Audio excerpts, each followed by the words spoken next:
So this is gonna probably be my last video. I'm gonna go turn myself in. Big U is finally turning himself in, and he's making some major revelations about Nipsey's murder. Ever since Nipsey Hussle's death, one name has been at the center of controversy: Big U. From the streets to social media, the allegations haven't stopped. Big U had Nipsey Hussle killed. Everybody know that. Charleston White said it, SKG said it, even insiders like Loose Cannon claimed Big U had prior knowledge of Nipsey's death. And now, just when the noise started to fade, Big U dropped details that could change the story completely. Let's get into it. Big U's fallout with Nipsey.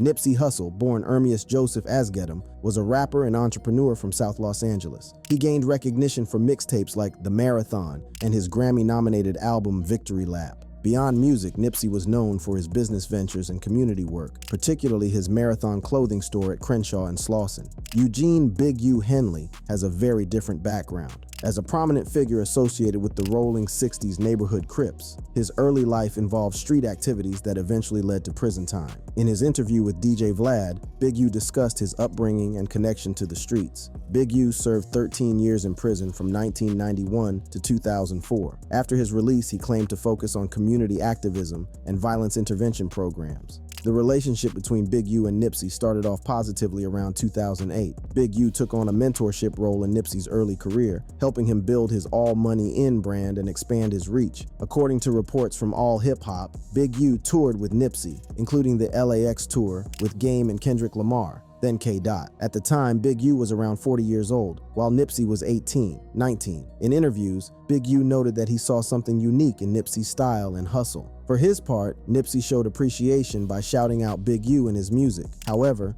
their relationship took a dramatic turn in 2011. The problems apparently started over a dispute about equipment at Big U's shop. What might have been a minor disagreement escalated significantly. According to reports, Big U allegedly assaulted Nipsey, his brother Black Sam, and their father. The situation got worse, resulting in a shootout involving Nipsey's brother and the LAPD. A Reddit post claimed that the altercation was related to gang politics rather than money or music disputes. The falling out was serious enough that Nipsey recorded a diss track aimed at Big U. In a docuseries, Big U mentioned trying to have Nipsey disciplined for the song, though Nipsey's brother stepped in to prevent further issues. Interestingly, after about 5 years of tension, reports suggest that Big U and Nipsey reconciled around late 2016. They apparently settled their differences and started working together again, with Big U even serving as Nipsey's road manager for the Victory Lap promotional tour in 2018. This renewed partnership continued until Nipsey's death in 2019. This pattern of conflict and reconciliation raises some questions. Some have speculated whether the apparent reconciliation could have provided an opportunity for lingering resentments to result in something more sinister. By late 2016, Nipsey's career was on a major upswing. His Victory Lap album would soon earn him a Grammy nomination and solidify his place in hip-hop. As Nipsey's road manager during the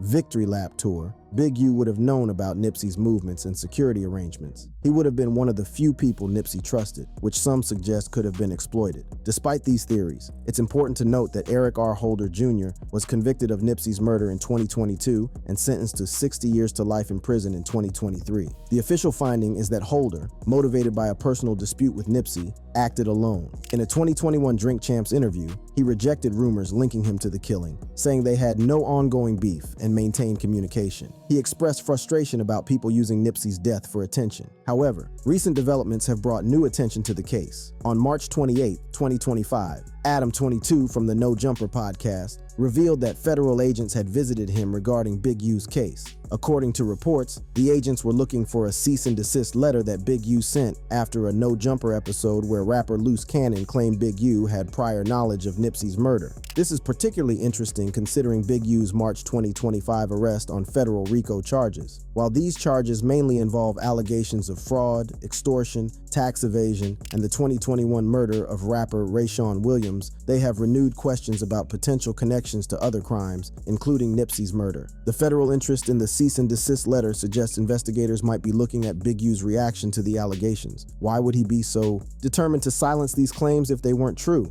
Or was he simply defending his reputation against false accusations? Adding to the situation, March 2025 also saw the indictment of 19 members of the Rolling 60s Crips, with allegations that Big U ran a mafia-like enterprise. Though the indictment doesn't directly connect Big U to Nipsey's murder, the timing has fueled speculation. speculation. The relationship between Big U and Nipsey was clearly complicated. Starting as mentorship, it went through conflict, apparent violence, seeming reconciliation, and now posthumous controversy. Whether their final reconciliation was genuine remains an open question within the hip-hop community. Adding to the controversy is former Death Row Records rapper SKG, who apparently has publicly accused Big U of playing a role in Nipsey's murder. This keeps getting juicy. This claim that brings a whole new layer to this already tense situation. Let's get into it. SKG's accusations against Big U. While Eric Holder was convicted of Nipsey Hussle's murder, another voice has emerged with serious accusations against Big U. Halisha Choice, known as SKG or Suge Knight Girl, has directly accused Big U of being behind Nipsey's death. To understand her claims, we should first look at who SKG is and her history with both Nipsey and Big U. As a former Death Row Records rapper connected to Suge Knight, hence her nickname, SKG has been around the Los Angeles hip-hop scene for decades. Her accusations against Big U gained significant attention after his March 2025 arrest on RICO charges. The timing of her most vocal accusations has led some to question her motives. Is she taking advantage of Big U's legal troubles, or did his arrest finally make her feel safe enough to speak up? In a December 2023 interview with Tasha K, SKG claimed that Nipsey Hussle had set her up to be physically assaulted by Big U while she was pregnant. Well, you know, he jumped on me. He lured me over to Nipsey Hussle's shop. He jumped on me while I was pregnant, beat me up, made me go to another part of the neighborhood. I got jumped by 3 girls. I still have a scar on my back from that incident. According to her, this assault happened after Big U was embarrassed during a meeting with LA radio station K-Day. In a more recent interview on No Jumper, SKG described the incident in detail. She explained that she was working at K-Day radio station and had initially brought Big U and Nipsey Hussle into her professional circle. Now I'm like, oh, well, I have a little homeboy and he's starting to rap and he's doing music. I want to plug him over here because I'm at the radio station. Oh, Big U is over here. Let me bring him over here because I'm at the radio station. I'm already in position, right? It wasn't valuable for me to work with him to where I benefited because I was already SKG. According to SKG, after a business disagreement with Big U regarding a community project, Nipsey called her weeks later asking for promotional posters she had for him. When she went to Nipsey's shop, she claimed she was ambushed. I walk in the shop, him and Fats, they're out at the counter. I walk up, I'm talking to him, and I just hear the click, click. And it was like I knew that was that. I just knew. It's like it's a setup. Oh, wow. Click, click, like somebody had a gun drawn on you? No, click, click. They closed the door. Oh, click, they click. locked it. Okay. So they closed it, and then it was a thing where you can lock it, and I just heard the click, click. This isn't a new allegation. SKG has apparently been telling this story for years, claiming that Nipsey and his friend Stephen Fats Donaldson arranged for her to be ambushed and beaten by Big U. The fact that she's maintained this story consistently gives it some credibility, though it's worth asking why these serious allegations didn't lead to legal action at the time. Interestingly, SKG claims that despite this violent history, she and Nipsey eventually made peace years later. During their reconciliation meeting, she warned Nipsey about potential danger, telling him, "Something's gonna happen to you if you don't move from over here." When Nipsey asked why she would say that, SKG responded, "Because they don't respect you." She discussed this on the No Jumper podcast on April 1st, 2025, suggesting she saw threats to Nipsey's safety before his murder. Despite their complicated history, SKG has said she was so hurt when she learned of Nipsey's death in 2019, showing she still had an emotional connection to him despite their past issues. After Big U's arrest in March 2025, SKG's accusations became more direct. In an interview with TMZ on March 21st, 2025, she explicitly accused Big U of being involved in Nipsey's murder, saying Big U definitely has something to do with the killing. She called for justice for Nipsey and expressed hope that Big U would be connected to the murder, though law enforcement hasn't confirmed any such link as of May 1st, 2025. SKG's accusations directly challenged the official story of Nipsey's death. While Eric Holder was convicted of the shooting, SKG suggests there was a larger conspiracy, with Holder just being the person who pulled the trigger for someone else. When asked why she's so sure about Big U's involvement, SKG has hinted at insider knowledge, saying the public would be shocked when details come out. She points to jealousy as a main motive, suggesting Big U couldn't handle seeing Nipsey's growing success and influence. The timing of SKG's most vocal accusations, after Big U's arrest on other charges, has made some people skeptical. Her supporters point to how consistent her story has been over the years, while critics note the convenient timing and lack of hard evidence beyond her personal account. It's worth noting that SKG mentioned Nipsey denied setting her up for the assault during their reconciliation. This suggests a more nuanced situation. Perhaps Nipsey wasn't directly responsible, but was caught in a complicated power dynamic. If true, this might explain why she felt genuine sadness at his death, despite their troubled past. SKG's accusations go beyond Nipsey's murder to paint a broader picture of Big U as a threatening figure in the Crenshaw community. In various interviews, she has claimed that Big U terrorized her and others for years, alleging he extorted local businesses and used violence to maintain control. She stated that she feels safer since his arrest, suggesting she's been afraid to speak out for a long time. When we look at potential motives for Big U to target Nipsey, a few possibilities come up. First, there's the question of financial control. As Nipsey's career and business grew, did he become less dependent on former mentors? The music industry has a history of conflicts when artists try to break away from controlling influences. Then there's community influence. Nipsey wasn't just making money, he was becoming a symbol of positive change in his community. For someone used to maintaining control through fear, such genuine community respect might have been threatening in a different way. Finally, there's the possibility of lingering bad feelings from their 2011 conflict. While they apparently made up by 2016, deep grudges don't always go away completely. The violent nature of their original falling out suggests emotions that might not be easily resolved. Law enforcement hasn't publicly connected Big U to Nipsey's murder, and it's important to remember the presumption of innocence. Eric Holder remains convicted as the killer, and no charges have been filed linking Big U to the crime. Whether SKG's accusations will ever lead to further investigation is unknown. In his interview, Big U spoke about his evolution after prison and his desire to change his legacy. No, I know it. You know, I want to balance. I don't want to be remembered for being this negative force. You know what I mean? I don't want to live my life and the only thing you can remember about Big U was he was this, he was that, he was this, he was that. You know what I mean?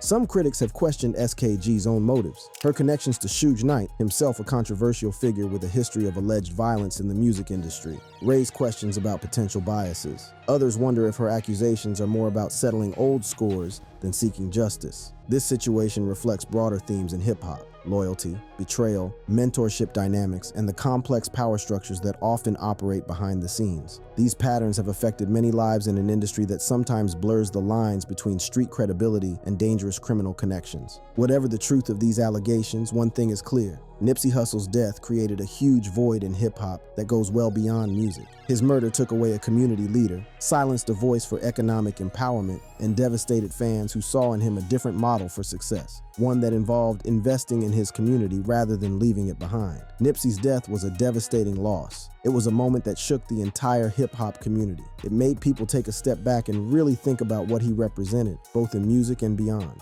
Matter of fact, let's look at how Nipsey's death impacted the hip-hop industry as a whole. A big loss for all of hip-hop.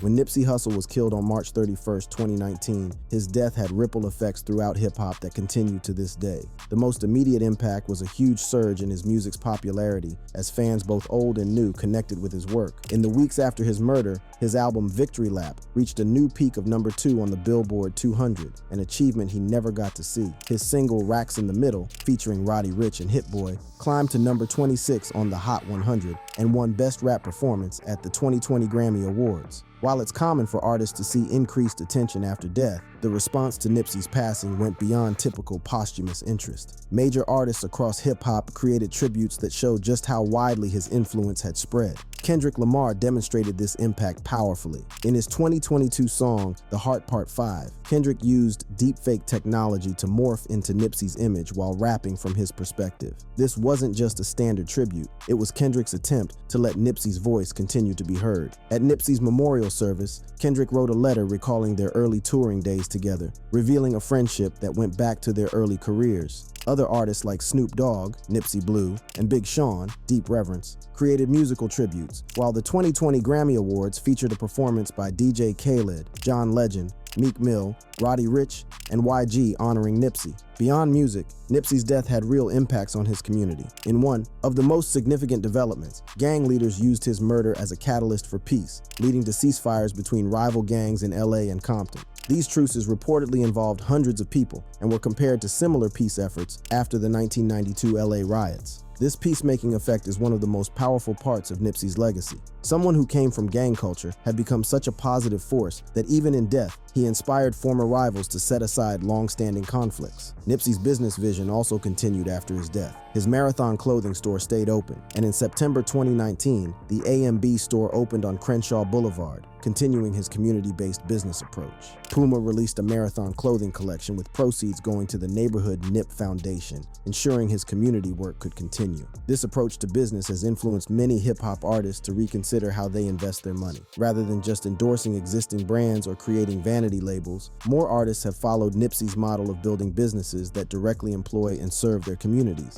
Los Angeles itself changed to honor Nipsey's memory. Within months of his death, over 50 murals dedicated to him appeared throughout the city. The intersection of Slauson Avenue and Crenshaw Boulevard was renamed Ermias Nipsey Hussle Asgadome Square, permanently marking the corner he had worked to transform. Further recognizing his impact, the Hyde Park station on the K Line was dedicated to him in August 2022, and he received a star on the Hollywood Walk of Fame that same month. These official recognitions show how Nipsey went beyond being just a successful musician to become a civic icon whose contributions warranted permanent commemoration. Even his intellectual side left a mark. Local chapters of the Marathon Book Club formed, inspired by Nipsey's reading list, creating spaces where community members could engage with the same ideas that shaped his thinking. This part of his legacy is particularly meaningful because it encourages intellectual growth alongside economic empowerment, the two key elements of Nipsey's vision for community transformation. His story has also been preserved through various media. TV shows like All American referenced him,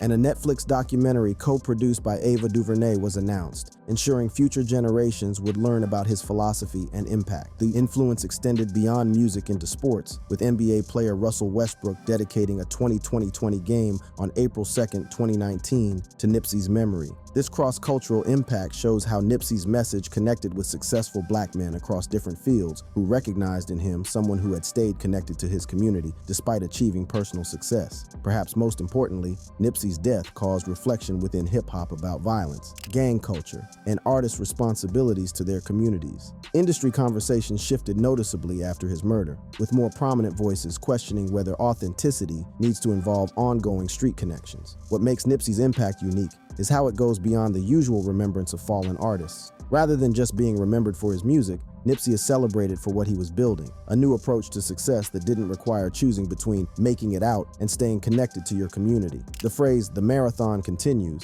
originally Nipsey's brand slogan, has become something deeper, a philosophy for community development led by people who understand the community's needs because they've lived them. This approach is very different from development models that often push out original residents. There's a sad irony that Nipsey's death may have spread his message more widely than he could have done while alive. His murder highlighted the very contradictions he was trying to resolve: how to remain present in your community while navigating the dangers that exist in neighborhoods like South Central LA. This wider reach comes at an immeasurable cost. We can only imagine what else Nipsey might have accomplished. The businesses he would have built, the artists he would have mentored, the community changes he would have led. His death at 33 represents not just the loss of a talented musician, but the cutting short of a visionary's potential to change the relationship between success and community in hip-hop. As the official investigation concluded with Eric Holder's conviction, questions still linger about whether Holder acted alone or was part of something larger. The allegations by people like SKG against Big U reflect wider skepticism about official explanations, skepticism born from seeing how power often works behind the scenes. Whether these allegations ever lead to further legal action, they remind us of the complex and sometimes dangerous world that artists like Nipsey navigate. The line between street credibility and genuine community building can be dangerous, with forces on both sides of the law potentially threatened by those who try to transform rather than escape or exploit their communities. Ultimately, Nipsey Hussle's biggest contribution to hip-hop may be how he expanded its possibilities, showing that an artist could achieve critical acclaim, build successful businesses, and uplift his community all at the same time. He rejected the idea that you must choose between commercial success and community loyalty, creating instead a model where each supports the other. The blue wave across social media after his death, with countless profile pictures changed to Nipsey's signature color, represented more than simple mourning. It showed alignment with a philosophy that sees individual success as meaningful only when it creates opportunities for others. This perspective has influenced a new generation of hip-hop artists who increasingly measure their impact not just in sales and streams, but in jobs created and communities improved. As we consider the complex relationship between Nipsey, Big U, and the circumstances of Nipsey's Nipsey's death. Perhaps we should accept that some questions may never be fully answered. What remains clear, however, is that in his short life, Nipsey Hussle changed hip-hop's understanding of what an artist can and should be, and that's a wrap. If you enjoyed this video, check out these other ones on your screen right now. Thanks for watching. Till next time.